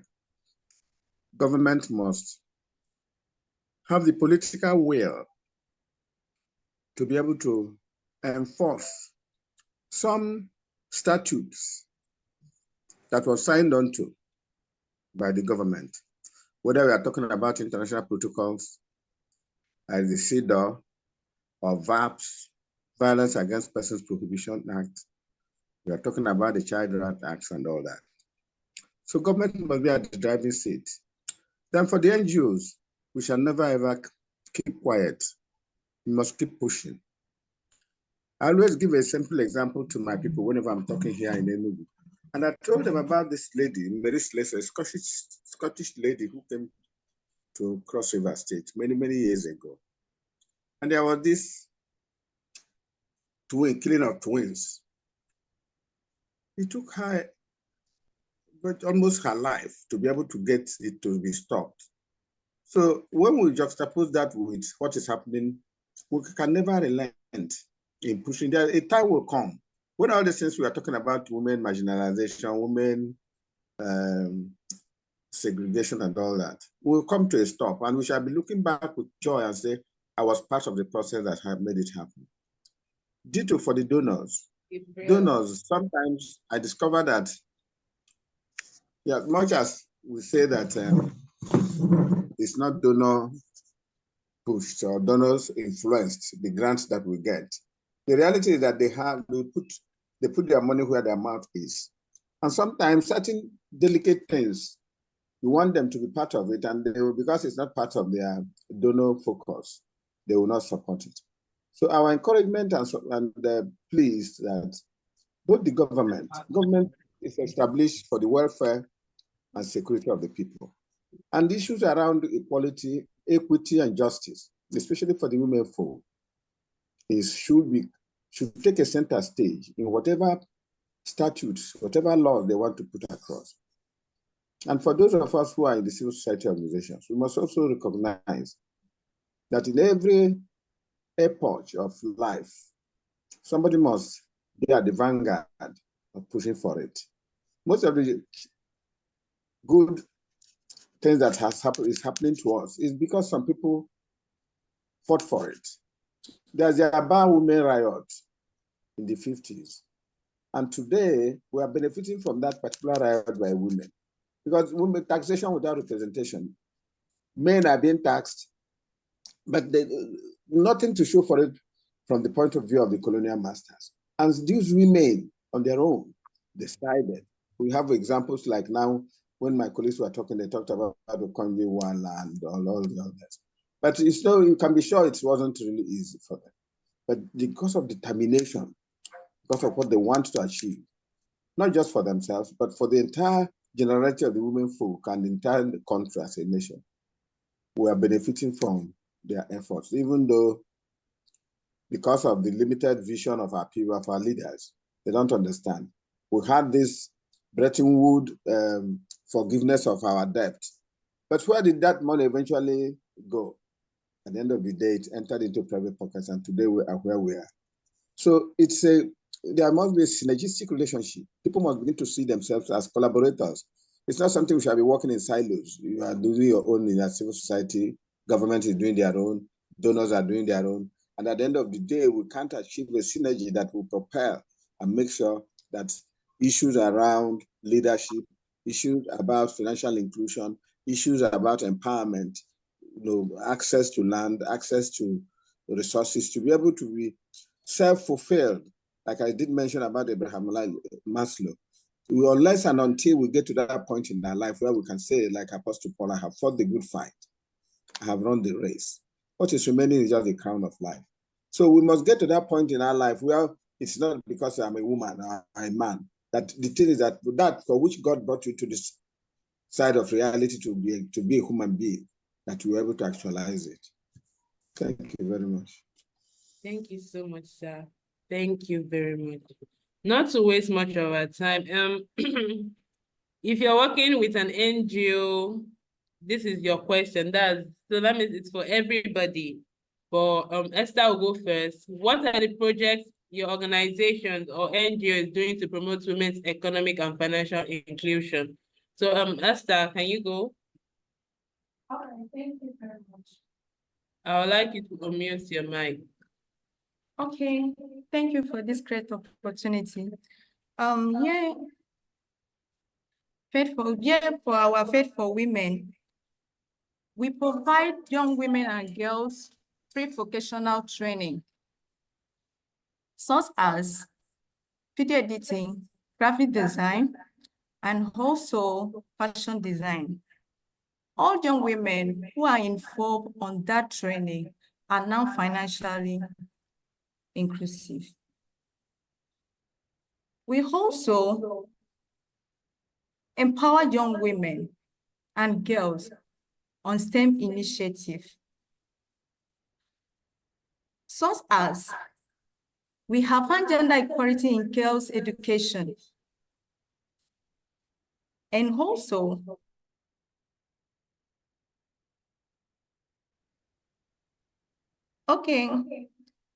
through our Let Girl Lead initiative, we focus on young women and girls' rights, leadership, inclusive. We empower young women and girls on needed skills to unlock their leadership role. Through our STEM Girls and Let Girl Lead initiative, all young women and girls who have participated on our summit and also school awareness, they are able to stand and break the barriers on STEM education. Thank you so much, ma'am.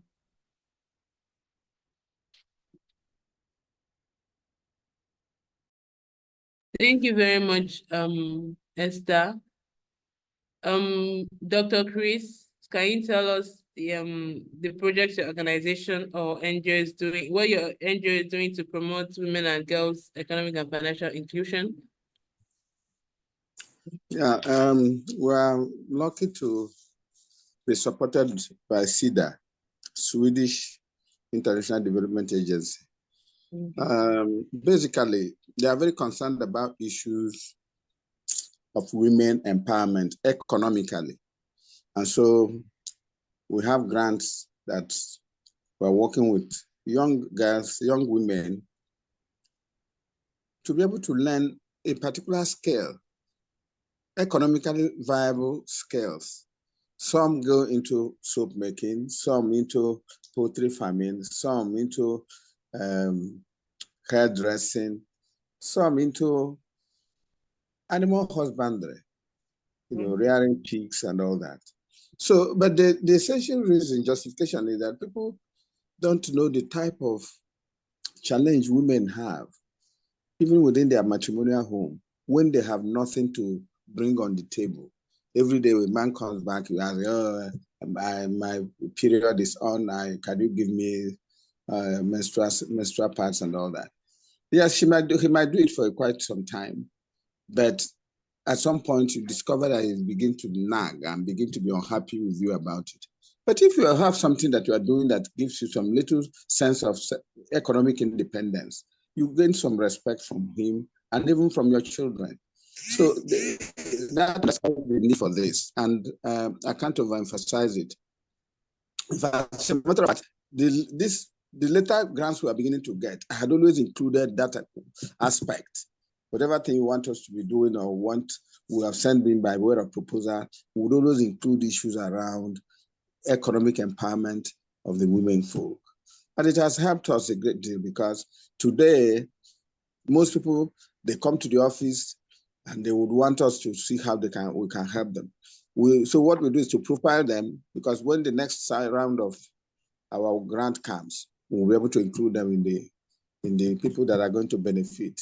And the joy of it is that when over a year or two, you can always go back and see how the shop established maybe a poultry farm or a hairdressing salon. You begin to see people coming in and going, and they say, oh, these people. So for me, it gives you that kind of sublime joy that money cannot even give you.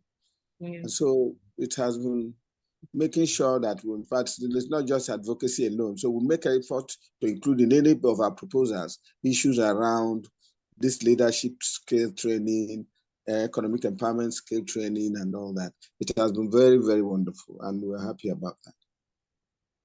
Thank you very much, sir. Thank you so much, sir.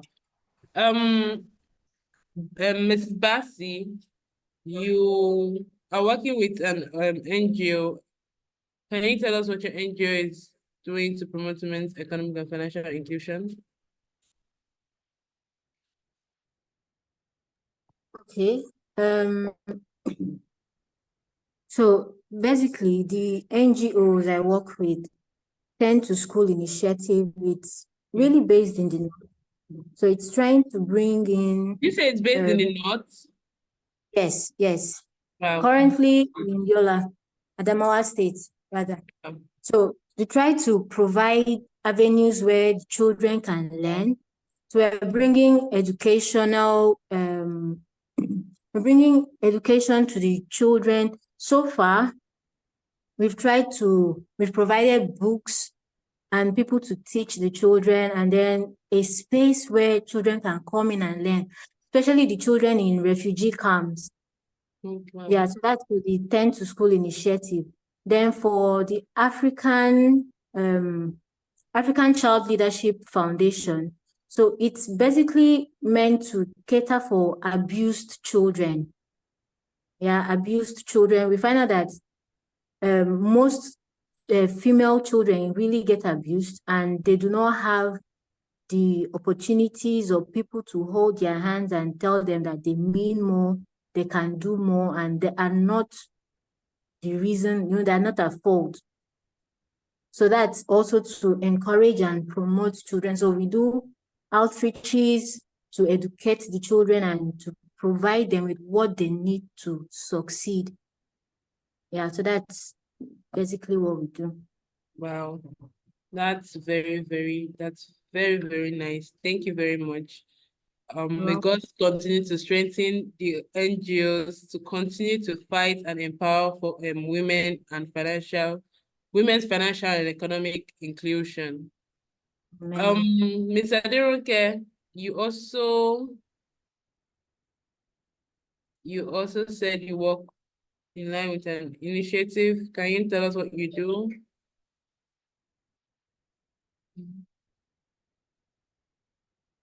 Okay, so it's like Mr. Aderonke is around to save most of our time. These are the women who have broken the glass ceiling in Nigeria.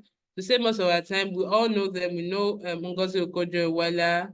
We know Folorunsho Alakija. We know Mosmola Abudurada. And then we know Abiodun Awosika. These are the women who have broken the glass ceiling over the years. And there are also more. But now the question is,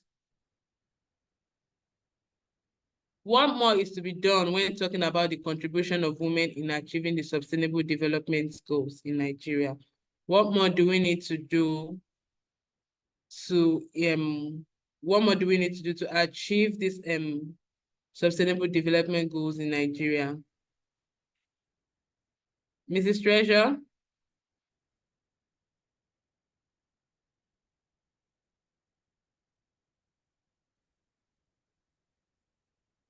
Okay.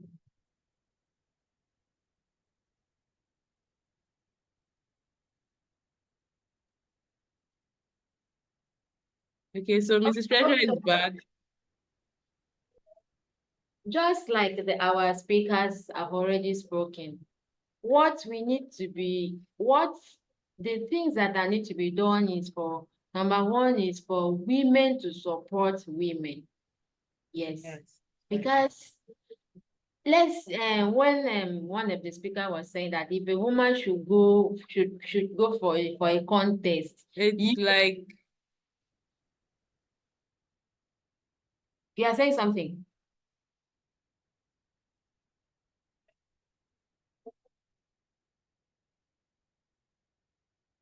Are you still hearing me? Can you hear me? Can anybody hear me? I can hear you.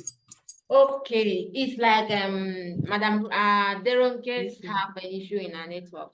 So as I was saying, how we can improve this, how we can contribute is for women to support women. Because just like one of the speakers was saying that if a woman should just go out come out for contest for anything, as in it will be very hard for a woman to vote for a woman. Yes. So if we women can support women, we can go extra mile, we can do what we want to achieve. And another one is just like the way that the one that Madam Aderonke said, that we women sometimes we don't really believe in ourselves. We don't believe that we can do this. But if we can believe in ourselves, that's even one of the reasons why women don't support women, because they think we cannot do it. If we can believe in ourselves and be bold enough to take a step, yes, we can encourage ourselves in doing a particular thing. Another thing is acquiring the skill, just like the person said. I'm just like, because all those points are just Nkosi did not reach the level she reached if she did not acquire the needed skill. So we just need, as women, to acquire. Don't as a woman outside there, don't just think that you don't need this particular skill. You need it. No matter what, if you don't need it today, you will need it tomorrow. There may be at some point in your life that you need a particular skill to make a difference in your life. So for us, for women to keep advancing, for women to keep being in the position of leadership, you just have to acquire that needed skill. So I think that is all from my own end.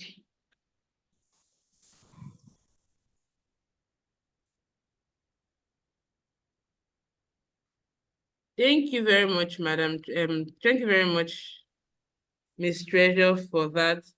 I also like to contribute to what you said. From what our first speaker said, she said for us to actually get to where we want, we need to stop doubting ourselves, and that's true. And she also made mention that we need to double up as women. So if a man is going from length A to length B, we women have to go from length A to length C, so that we can be able to achieve what we want to achieve. And every other thing all other speakers said is actually what we need to be able to achieve the Sustainable Development Goals in Nigeria. Thank you. So moving on to the last part, which is the call for action. We need men to treat women equally. We need to create a world where there is equality. because gender inequality is actually one issue that's like the issue that's affecting everyone, every women rather, is the reason why women are not inclusive. So we need men to treat women equally. There is a lot of unconscious bias in the business world, and it takes a concept effort to overcome it. We call on men to mentor and advise women just as they would their male leaders. You will see some cases whereby a man and a woman are running an organization or something similar, and then you see some men, they prefer to talk to their male on some issues that affect the organization, even if it's someone that is below their rank, rather than talking to the women. And that is actually like one of the issues that women are facing in, they're in workspaces. So another call for action is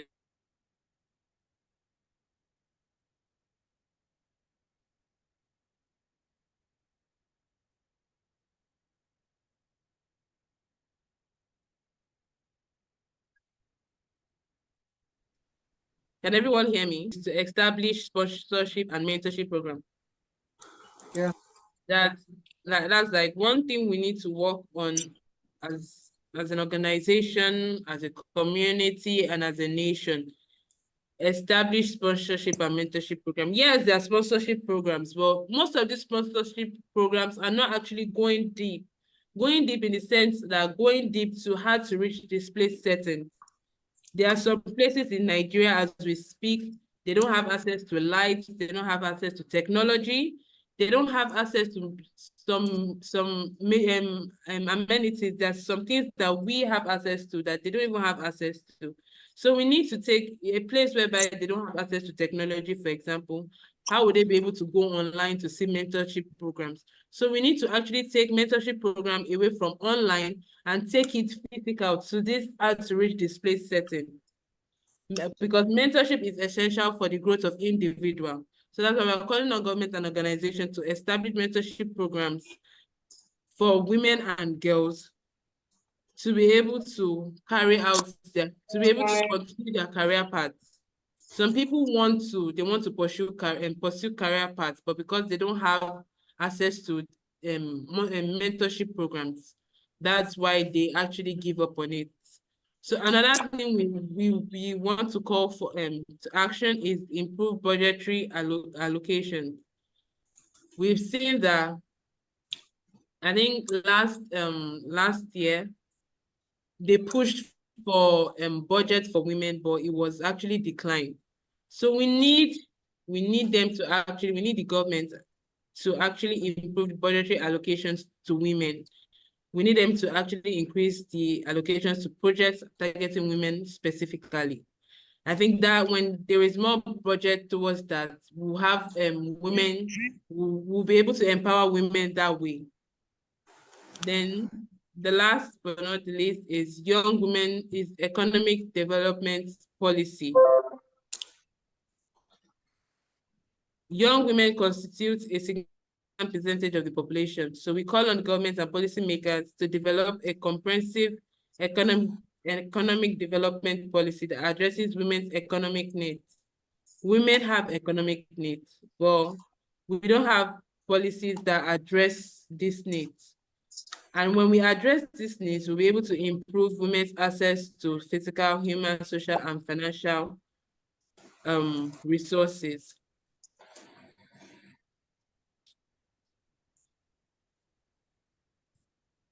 Including women in leadership and finance will create many jobs worldwide, whether we like it or not, that's true. When women are included in leadership, when women are given access to loans, we'll be able to create more, because some women when they need loans is to start a business. So when women are given financial loans, they'll be able to create business, and when they're creating businesses, it's creating jobs for many. Will women share this job? Yes. And will economic transformation help them more?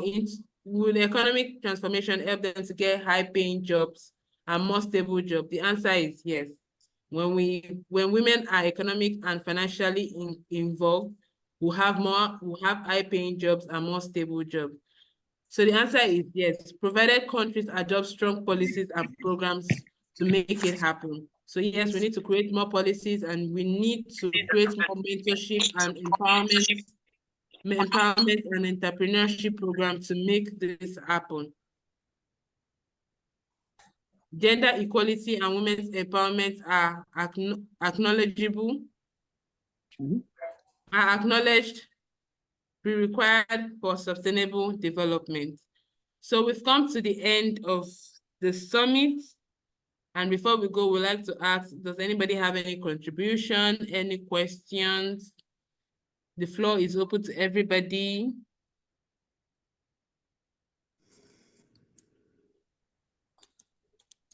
Well, in the aspect of equality,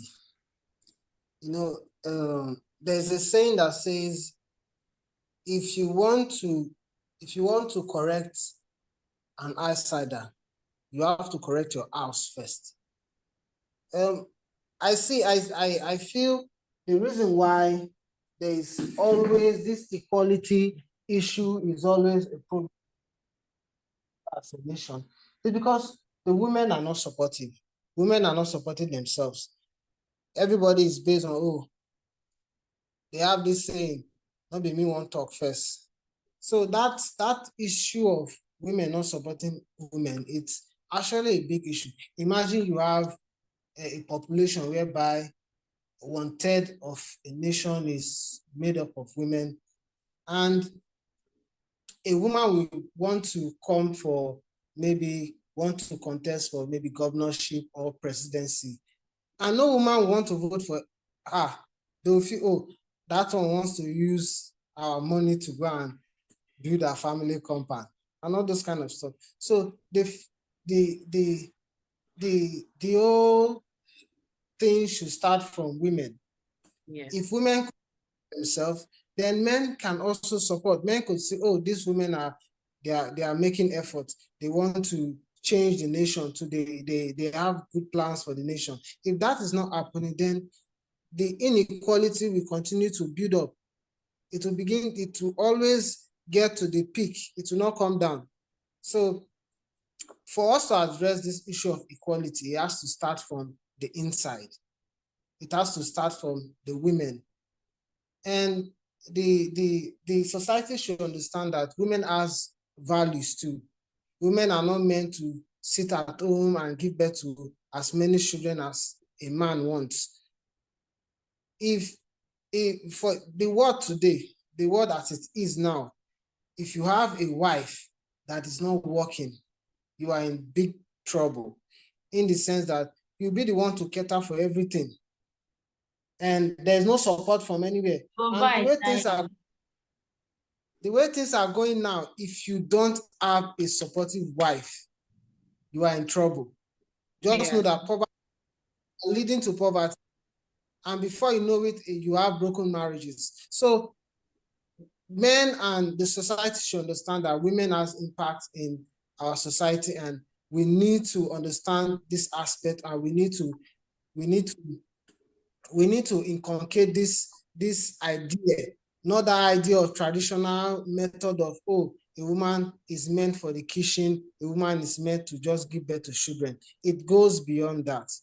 So if we have the idea of saying, oh, women also has a role to play in the society, women should also have this empowerment, women should also be educated, women should also sit in the table and not eating from the floor, then I think the society is going to change, and a lot of things are going to change. Thank you. Thank you very much, Mr. Wisdom. It's wonderful. Just like we have said, some they don't support themselves, and some men they think that women they don't have anything to offer, but we have enough to offer. Thank you very much. So we have come to the conclusion part. We have come to the end of this summit. We say thank you. For you that stayed till this time, thank you. Others have left today. They have urgent need. They are still at work. That's why they have to leave. It's not as if they're just abandoned like that. Yes, they just find time like you. Thank you for finding time. We really appreciate you being here. If you were not here, we will not do this summit. This summit wouldn't have held. We really appreciate your effort and your time. Thank you very much. And we still happy International Day, Women's Day. Thank you very much. Thank you very much too. Thank you, Mr. Gray. And you men that came that joined us in the summit, thank you very much for lending your voices for men. Thank you for supporting women. And happy International It Women's really Day. shows that they're already supportive. For them to join, they're already supportive. Thank you for the great work. Keep doing it. Happy International Women's Day. All right. Thank you for Bye. Bye. Thank you, Mr. Bye, Wisdom. everyone. all right.